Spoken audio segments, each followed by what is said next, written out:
We are at a water symposium where we're looking at water as a sacred substance. We're looking at the politics and economics of water, what it is, the contamination of water worldwide, and the issues surrounding it from top to bottom.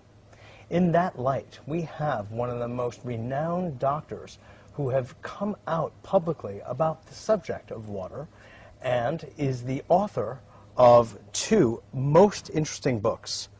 Dr. Batmanghelidj is the author of Your Body's Many Cries for Water, and most recently, Water Cures, Drugs Kill, How Water Cured Incurable Diseases.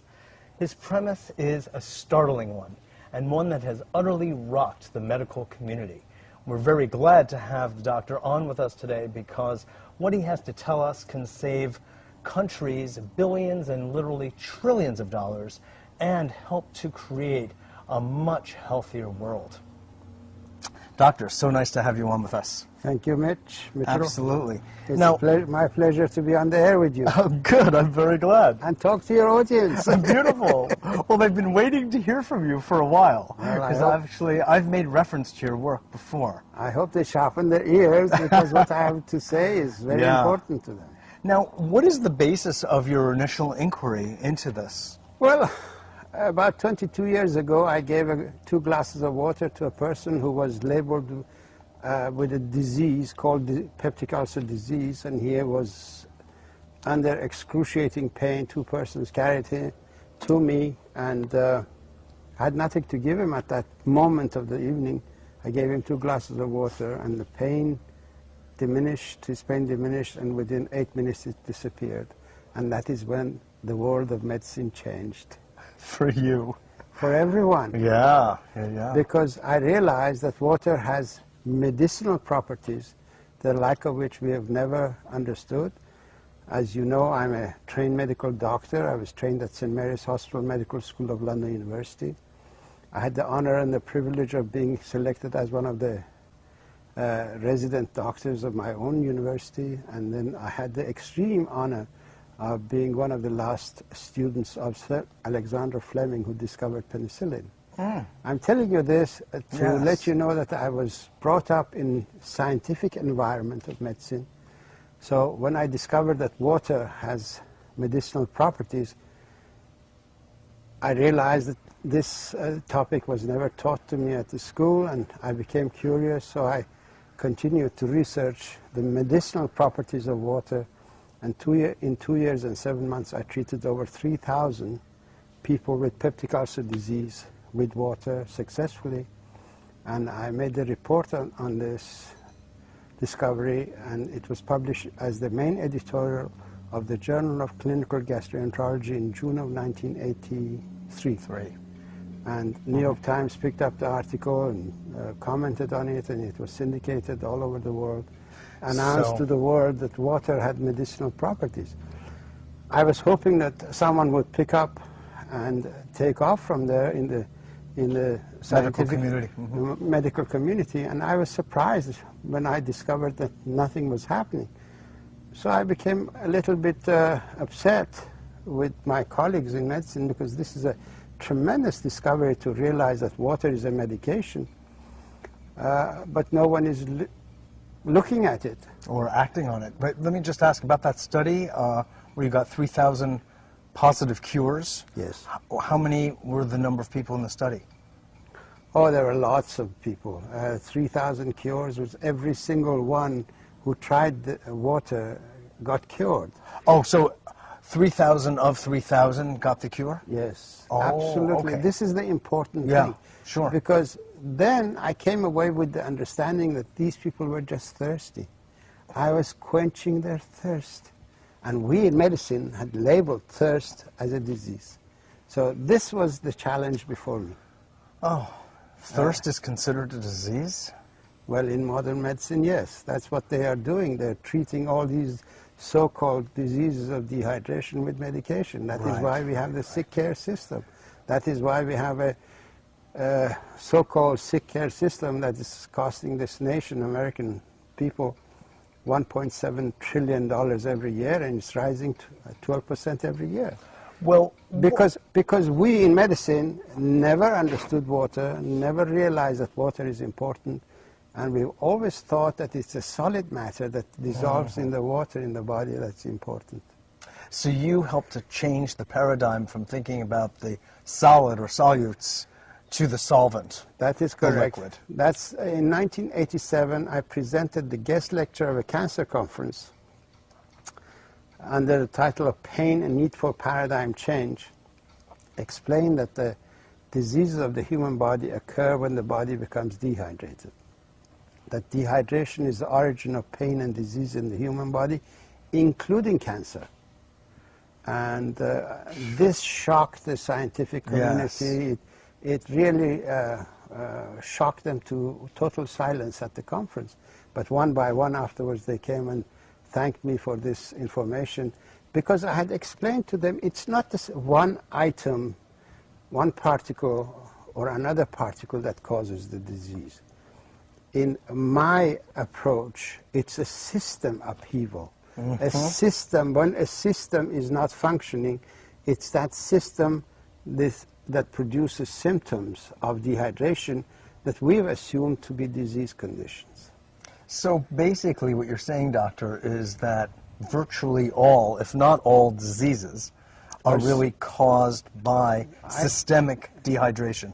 All diseases are either states of dehydration, complications of dehydration, or consequences of dehydration. God almighty. And water is a nutrient. It is the deficiency of this nutrient in the body that causes the health problems. Depending on where this nutrient is missing in the physiological arena of the body, that area begins to manifest the symptoms of that deficiency. And we have labeled these symptoms of deficiency as diseases. The human body manifests dehydration in 4 different ways. Perceptive feelings. When you're tired, you haven't done a good day's work, it means that you're short of water, because water is the main source of energy to all living things. It is water that energizes all physiological functions. When you break down meat, a chunk of meat, unless water is there to break it down, that meat is absolutely useless. It has absolutely no energy for your body. It is only when it's hydrolyzed, broken down by water, that the energy of meat comes out. But it's actually mostly the energy of water that is given to the meat. When you break down a piece of bread or a piece of cheese, it is the water that transfers its energy to what it is breaking down, and we assimilate that energy. So basically, yes, water Well, that's the transport function, the carrier function, which is generally known to medicine, is it not? It's not, no. That's not? The process of hydrolysis is a metabolism of water, and the medical community has assumed that water has absolutely no metabolism. It's an inert substance. It is a solvent, a means of transport, and a packing material. These are 3 life-sustaining properties of water. But water has 3 other life-giving properties. The life-giving properties of water are it produces hydroelectricity where you need electricity, when you need energy. All neurotransmission system depends on energy produced by hydroelectricity at the cell membrane of the nerve tissue. Then you have the process of hydrolysis, which energizes whatever it breaks down. And then you have the adhesive property of water, which assembles everything together. So these are the life-giving properties of water that we in medicine never understood. And this is what I brought out, and I published in my book, Your Body's Many Cries for Water. And now, after 10 years of that book being in the down, and then you have the adhesive property of water, which assembles everything together. So these are the life-giving properties of water that we in medicine never understood. And this is what I've brought out, and I have published in my book, Your Body's Many Cries for Water. And now, after 10 years of that book being in the public arena, I've decided to blow the horn on the industry and also the AMA and the doctors in mainstream medicine, and explained that actually because of their lack of understanding of water, they've created an environment where the drug industry has taken advantage and has converted our healers' protocol into a killer's protocol. The drugs that are used in medicine, according to Washington Post, which is in my latest book, Water Cures, Drugs Kill, even when used according to the prescription of the doctor, make 2 million people sicker and kill 106,000, which makes this the 4th largest killer in the health field. So when we realize that we doctors prescribe this medication to kill people, which kills people, obviously we are doing it in order to save them, but we don't realize that we've been really had by the pharmaceutical industry. You know, it's funny though, because you say to save people, but the doctors know better than the patients what the series, and it's always a series, of side effects are. And they often involve virtual liver shutdown or almost kidney failure. I mean, it's almost to that a point where the toxicity of the drugs is so severe. It makes one really question what the doctors are thinking relative to the life-saving effects of these drugs. Well, Mitchell, unfortunately, we doctors are forced by the people, by the advertising of the pharmaceutical industry that takes the information directly to the public and says to the public, go and ask your doctor if this is good for you. What doctor is there to say, no, it's not good for you, and then be sued afterwards? So basically, drug industry... So the doctor's being put into this compromised position. Yes, doctor is unwittingly being used by the pharmaceutical industry. As a salesman. As a salesman. Literally, yes, a sophisticated salesman. Now, when it comes to cancer, since you brought that up and you gave that talk in Greece, I believe it was, to the conference there, could you just explain to the audience a bit how water could be a curative for cancer? Actually, I've got a video of dehydration and cancer. This is a half-hour tape of my lecture at Cancer Control Society conference here, 2002, that's last year. Where I explained how dehydration sets up the physiology, the internal physiology of the body in such a way that some cells become autonomous and they begin to grow in a cancerous way. It's very simple. When you're dehydrated, your immune system is shut down completely because histamine, which is a neurotransmitter in charge of water regulation and drought management programs of the body, has also a responsibility in monitoring the immune system. So when it gets engaged in the water regulation so that dehydration doesn't flare up the immune system unnecessarily, it automatically inhibits that aspect of its own work. So immune system is shut down, interferon production is shut down, interleukin-2 production is shut down. These are the elements that you require in order to find cancer cells or any immune problem. So dehydration is directly responsible. Then in dehydration, we lose some of our essential amino acids, tryptophan, tyrosine, and so on, because they're used as antioxidants. When you don't have enough water to secrete the toxic waste out of your body, then some other thing has to neutralize the acidity or toxic effect of the toxic waste. Tryptophan is used in that capacity, tyrosine is used in that capacity, lysine is used in that capacity, cysteine is used in that capacity. These are the essential amino acids that we need for our immune system. So that aspect of the immune system is shut down too. Tryptophan in itself, with lysine, tryptophan, lysine, monitors incorrect transcription of genetic material and cuts the wrong transcription and corrects it. When tryptophan is not there, wrong transcriptions are not corrected. So you get cancerous transcription going through. And in dehydration, we lose the receptor system around the cells. As you know, each cell is in a water environment in the same way as we Sure. have satellite dishes to bring information to people. Mm-hmm. The cells of the body have their own satellite dishes for watery environment. They receive the information and they process that information. Now, in dehydration, this satellite system is shut down. All the receptors go into the cell, and the cell has no means of connection to the outside. So it doesn't recognize there is a cell next to it.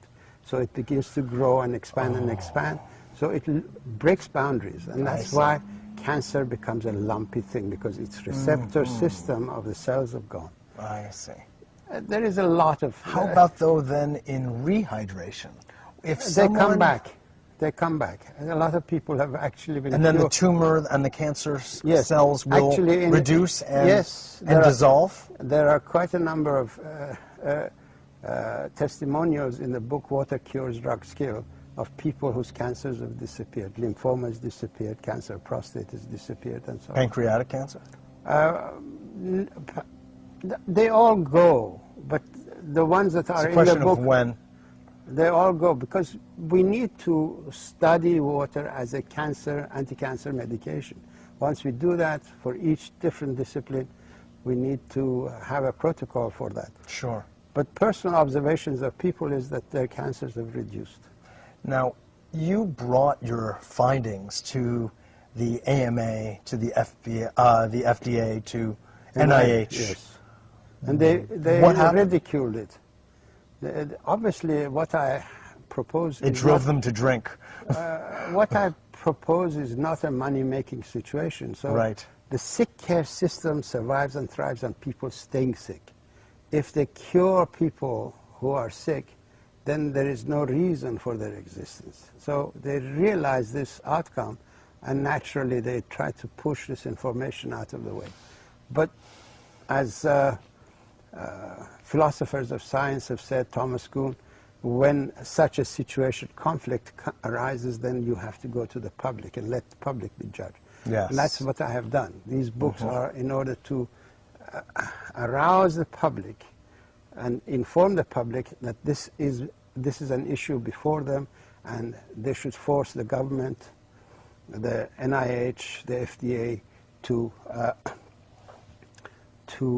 look at water as a medication and begin to study it, and stop being subservient to the pharmaceutical industry that enjoys killing people in order to make money. You use the word in your new book, terrorism, kind of a gradual terrorism. Well, could you explain that further? Well, I think the pharmaceutical industry is terrorizing people with their advertising campaign and creating fear in them, forcing them to go to their doctors and ask for medication that the pharmaceutical industry wants them to have. And naturally, these medications have got side effects, and as you know, it kills. So what they're doing is a terroristic act. Well, and terrorism is not only when you explode a building. Any act that is based on fraud so deep that kills people, that constitutes a form of terrorism.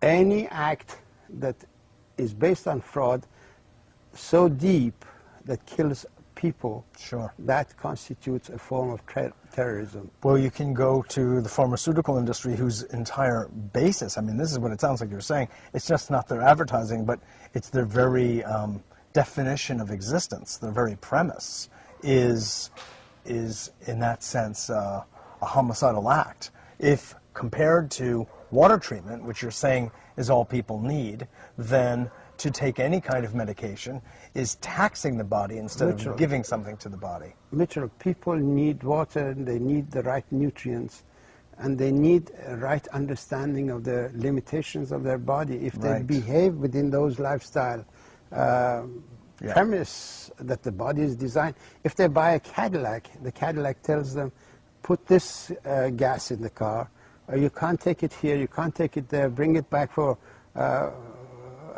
service. if they go out of that constraint, naturally the car will break down.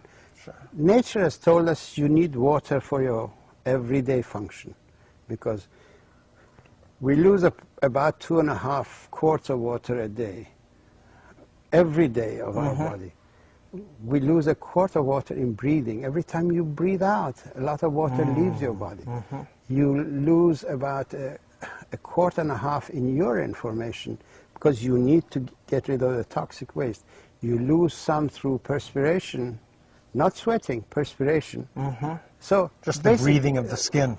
Basically, you lose about 4 quarts of water a day. 2 quarts you get out of the food that you eat.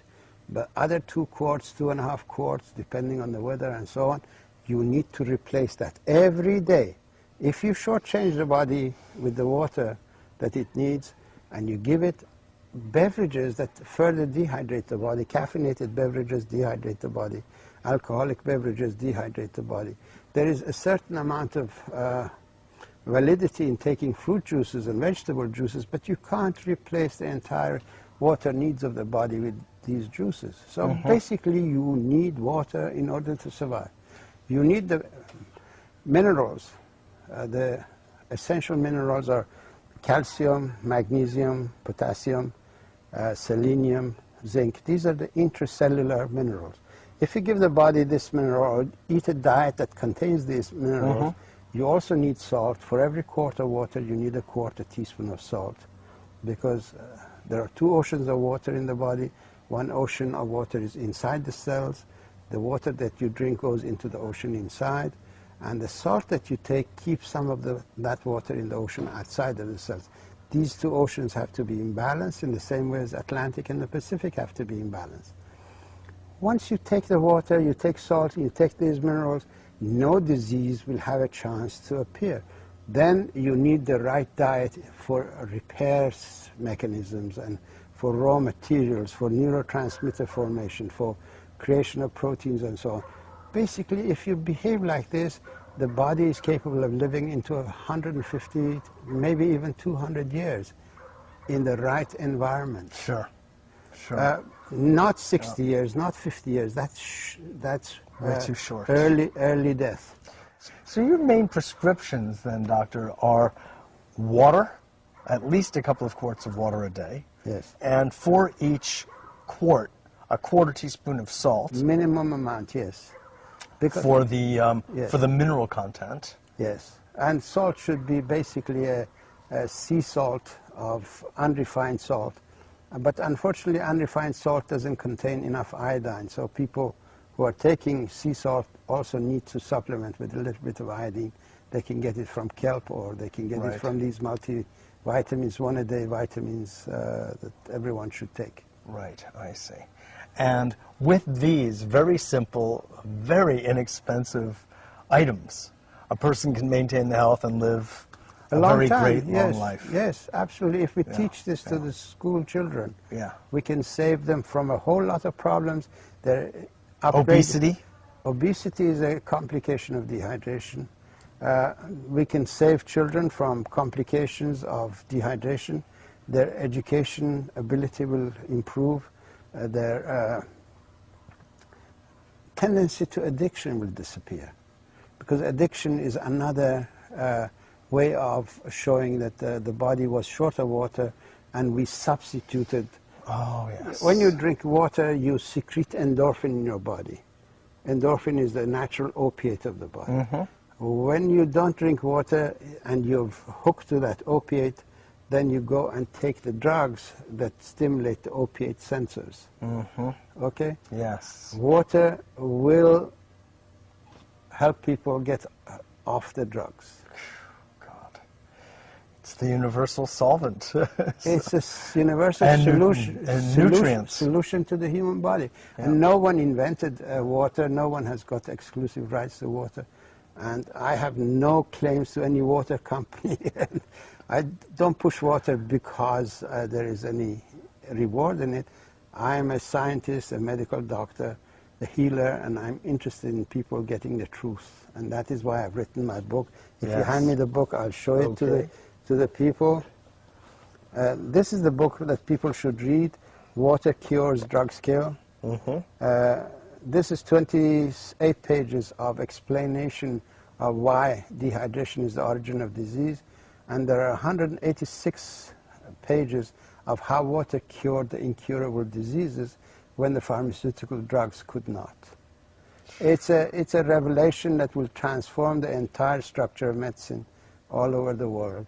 And this is a challenge to the medical establishment, and people need to read this book and take it to their doctor, take it to their congressman, take it to their senator, and demand from these people to take their side and stop the drug industry terrorism against society. Medicine is, some medications are absolutely essential. Antibiotics are essential. Sure. Some material is essential because there are certain conditions that you require a little bit of manipulation, right, but not on a permanent basis. To treat a person who reveals hypertension, which is a state of drought management program of the body, with diuretics and